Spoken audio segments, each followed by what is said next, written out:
Right, hello everyone. We are back at the start of a new season. It's not technically the start of pre-season, John. We have had 2 games prior to today, but it feels very much like the first game of pre-season. Certainly the first televised match. It was away in Japan to Yokohama F Marinos, and there were 10 goals.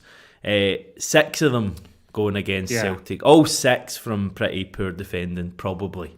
So what happens now? I've been watching Wimbledon. Did we play 2 more sets, or what's the story? 6-4. But no, it's the first chance we've had to see Celtic that isn't watching a guy's phone standing in a bush on a training pitch in Portugal, which was the case on Twitter last week with that game against Portimonense. So I don't know. What do you take away from today? You know me, Hamish. I'm not a big believer in making grand conclusions from pre-season matches. Most of all, I just thought it was a pretty enjoyable, entertaining 90 minutes, to be frank with you. I thought it was a good laugh. Yeah, I mean, there's a middle ground, isn't there? You get folk in one camp who, and I'm already seeing a few comments coming in, I'm not going to name any names, people who get, quite worked up, and, that's fair enough. We all live and breathe Celtic. You then get other people, Stevie, who try to pretend that pre-season doesn't matter to them at all. That may be how he thinks, not to drag him through here, but they basically say, it doesn't matter, lose 10-0, whatever. It only matters, when the competitive stuff starts. And obviously, technically, that is correct. But I think there's a middle ground with pre-season. Don't get too high, don't get too low. But equally, notice things happening. Notice players who are starting pre-season well and maybe stand a good chance of starting a competitive season well. Notice maybe players who aren't quite doing it yet. I think as pre-season progresses, you kind of form those opinions a bit more. This is obviously the first time, the vast majority of us have seen this Brendan Rodgers team play. So I'm not sure how much we can take away from it. I think there was a few players who, to me, looked quite on it. I thought Rio Hatate, from the first minute looked just like he'd never been away. A bit like pre-season last year. Kind of that vision was there straight away. His touch was there straight away. That pass that he had for the first goal was brilliant. So I thought he was a real bright spark. But equally, there were a few players who probably didn't have their finest game. Few mistakes made, certainly, yeah. I mean, the Joe Hart made an error, Carl Starfelt made a big error. Those were the 2 glaring errors over the 90 minutes, you would say. So, look, it's never nice to see a Celtic player make a mistake. It's never nice to see Celtic concede goals. But, yeah, I'm definitely not, reading too much into the day. As you say, I thought Hatate was excellent in that first half. I thought Maeda was excellent in that first half, playing through the middle, which, could be an option in a Brendan Rodgers team going forward. You just don't know. Obviously, Kyogo's going to be the first choice striker, I would suggest. And the fact he was on the bench today was probably more about fitness rather than, any sort of determination there. Obviously, Maeda's playing against his old club as well, which would have been important for him. But I thought Maeda looked useful in that central areas. I know we've seen him play there for Celtic before, but it's just a nice reminder that you can add something there. And he did take his goals well. Like, finishing has been a concern from him. And I thought, he took all 3 of his goals pretty well, found himself in excellent pockets of space and kind of exploited their defence. So I was happy with that aspect from it too. As soon as it gets into the second half and we're making, full changes to the entire team, then it kind of loses meaning from a spectacle perspective. But I thought that first half was an entertaining game of football between 2 competitive teams, and I know it'll be useful for Celtic. I mean, Brendan Rodgers has been talking up the fact that this team are in the middle of their season, been talking up the fact that, the players have been put through a tough schedule over the last couple of weeks. So I think it's all useful building towards what is, the competitive game against Ross County at Celtic Park. Yeah, I mean, they're not a bad team. We've signed Daisen Maeda from them, and he's been pretty good for us. Iwata from them looks good. We've signed other players from Japan who have kind of become our best players. So, Japanese football is strong, and Marinos are the champions. They're midway through their season, as you say. They're joint top of their league. I think they've played a game more, but they're in the running to win another title, and they played some good stuff. So it was a really good test. Maeda's interesting that he played through the middle. I was kind of brought back to watching him play for Japan during the World Cup, and that's the role he tends to play for them, strangely enough. They don't really play Kyogo or even call him up half the time. They play Maeda through the middle. And, when I was watching him at that World Cup, the thing that always kind of stood out to me, even against the top teams, Germany, Spain, he had chances. Like, he's a magnet for chances. It must just be his work rate and he maybe has better movement than we give him credit for. We all talk about Kyogo's movement in behind. Maybe Maeda's movement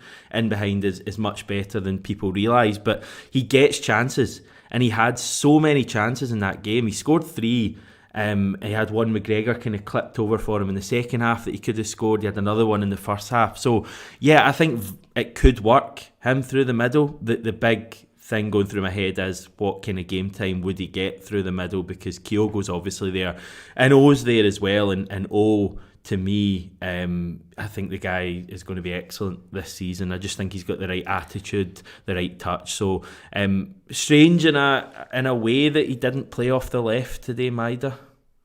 Well, it's probably just because maybe O and Kyogo are in different stages of whatever they need to be in terms of fitness, and they're just managing their fitness through this period. I don't know, but maybe see the opposite against Gamba Osaka. So I think that's probably fitness determination. I don't think that's the determination of playing a player over another player. But I don't mind Maeda. I've never had a problem with Maeda. I know some people don't like him. I know some people were scratching their head a bit at the contract extension, etc. But I think he's an effective player for Celtic, and Rodgers is saying he wants to bring more goals to his game. Obviously, that's paid off in a pre-season friendly, but we need to see that kind of goal-scoring consistency from him, whether he's playing on the wing or through the middle. As you say, he has so many chances that he needs to probably start taking a little bit more of them, and that would be nice to see some kind of goal-scoring consistency from him. So I'm pretty happy with Maeda. Hamish, how are you feeling about Celtic in general? Obviously, I think with pre-season friendlies, sometimes you go into them with thoughts about Celtic, and you kind of project all your opinions and feelings about Celtic in the context of the whole summer, and kind of project that onto the match. But how are you feeling about Celtic in general in terms of like squad depth, in terms of like what we're needing to do in the transfer market? Because we've not spoken about Celtic for a couple of weeks now, so I'm just intrigued to get your kind of thoughts on that kind of stuff.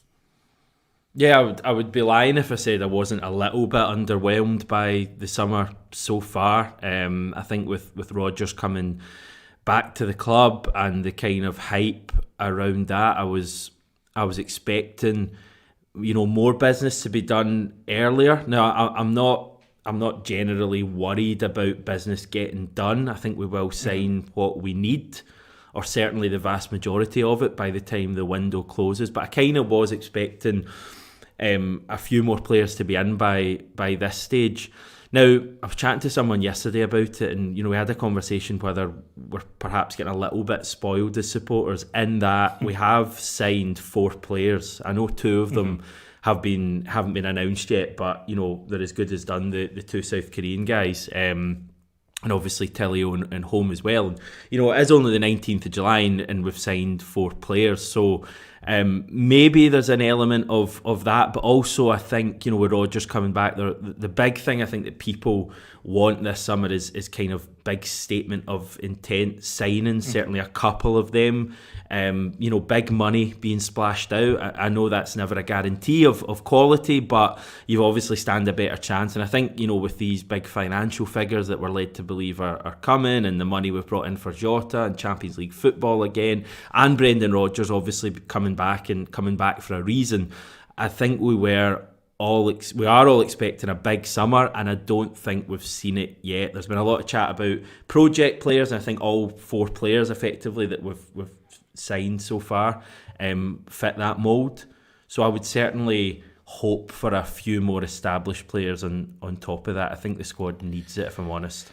Yeah, I mean, I don't have a problem with any of the players that have come in so far. I think it's useful for Celtic to kind of bring in young players who are standing out in their own leagues and markets around the world, and bring them in for what is relatively cheap fees, and try and progress them and turn them into stars for Celtic, basically. And I have no problem with that at all. I think with that, as you say, there needs to be a little bit of balance. I do think we need quality additions to the squad, and it's not just today. It's not about today's match. I've been feeling like this anyway.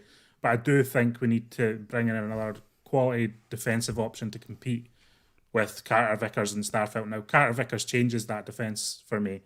And obviously not having them as a blow at the moment. And he's slowly, by all accounts, he's kind of training on his own now, and he's back on the grass and kind of going through that stage of his rehabilitation. So that's good news. It seems to be all on track, that he'll be in and amongst it in the early weeks of the season. Fingers crossed, everything goes well. But I do think I just want to see another quality defender come into the club. I think that would help us a lot, because I think I like the Carter Vickers Starfelt player, and I know some people aren't sure about Starfelt. I actually don't mind him despite the mistake today. But if either of those players get injured, we're starting to look at Welsh and Kobayashi, and I'm not sure they're just at that level yet.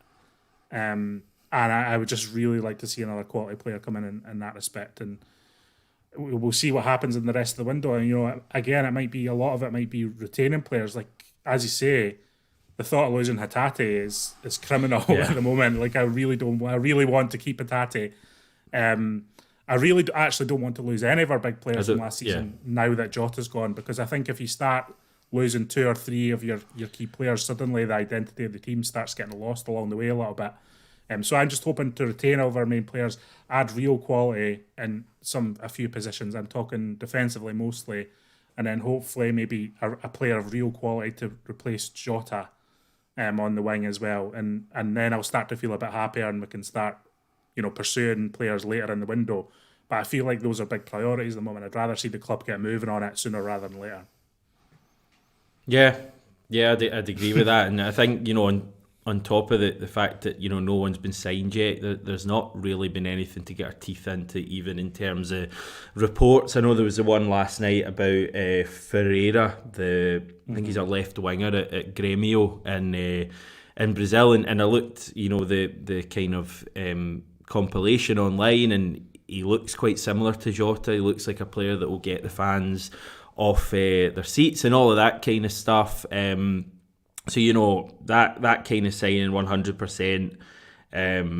But yeah, I just feel we need that big kind of shot in the arm ahead of the new season, and I'm not sure we've had it yet. We need something to really get everyone excited, because the last couple of weeks have just been like really kind of quiet, and I know the team are away working hard, and I actually think the team are coming across great at the moment. Yeah, we lost today, but I think Rodgers has got kind of his stuff in the media bang on, and I think the focus seems really good, and there's kind of young players there who seem to be kind of putting a good kind of feeling into the squad as well, and making a good impression. So that's all positive, but we just need a few signings, because we've lost Jota and we've lost Aaron Moy, who are our 2 key players. I think even if we'd have kept those 2, you're looking to push on and kind of build on what we did last season. Well, hopefully we start to hear more of that. I mean, Rodgers' part of one, it was kind of like this was always going to be like an assessment period for him to see where the squad is at, and I accept that at face value to some extent. I actually think the way Rodgers spoke in interviews and stuff has been, like you say, has been good, been very focused, been very talking about the work at hand, talking about the football. Not a lot of nonsense. There's been not a lot of nonsense from Rodgers. It's just all about the football, all about the hard work at hand, all about the plans. And he obviously does have a plan for Celtic. I mean, and part of that will be bringing in players. So it's just fans. Fans are impatient. I'm impatient. I'm probably more patient than a lot of people, and I'm still impatient. And this is just what happens in the summer transfer window. So everyone will settle down once we start to make another couple of signings that we feel like are improving, the first team, starting 11 or match squad. Everyone will start to settle down a little bit. Few people asking about Odin Thiago Holm and whether he's injured and why he didn't feature today. Now, I know he was in training yesterday at the Nissan Stadium in Yokohama. He was photographed with a ball at his feet. Have you heard of anything with regards to injuries or fitness concerns? Because it is strange that he maybe didn't feature. I think he had a little injury, didn't he, coming in, and so he's probably just getting back to training now. I don't think he trained in the first few training sessions in Portugal that I seen anyway. I might have missed videos or pictures, but I think he's just coming into training now. If you just heard a knock at the door, that's my dog trying to get in to see me. Just trying to give us an update on Odin Thiago Holm. But Marco Tilio was another one that signed in. He is injured, and the club knew he was injured before he came into the club. I think he got injured on an international duty with Australia, so I think he's going to miss the first few weeks of the season. So the new signings, there's certainly a process there to get them up to speed to be able to play for Celtic. Cameron Carter-Vickers, Alistair Johnson. I think the other two that are Ralston. kind of Ralston as well. There's something going on there. He's clearly not fully fit. Yeah. I think he's in Japan though. Yeah, I think he's there, but he wasn't in the match squad today, so there must be something Right. going on because we played Awata right back today. Okay, Ben McPherson came on actually, and I thought looked like he was wanting to get stuck in. He gave one of the Marinos players a shove in the back when he was going to take a throw in, and I just kind of thought that's not bad for a 20-year-old or something like that, 19, 20-year-old coming in and he kind of wants to make an impression. I think Ben Summers kind of looks like he's got a bit of poise on the ball. He scored in Portugal, I think the second game there. Daniel Kelly as well, given an opportunity. So, Rodgers has given these kind of minutes to players, and the very fact he's got them all out in Japan is a promising sign. Mazar asking, do we know what type of formation Rodgers started with? So we've got it here. So we started with Joe Hart in goal. We had a back four of Tomoki. We had Starfelt and Kobayashi in the middle. Taylor at left back. The midfield was McGregor, Hatate, O'Reilly. Abada was in the right. Haxa was in the left, and Maida was through the middle.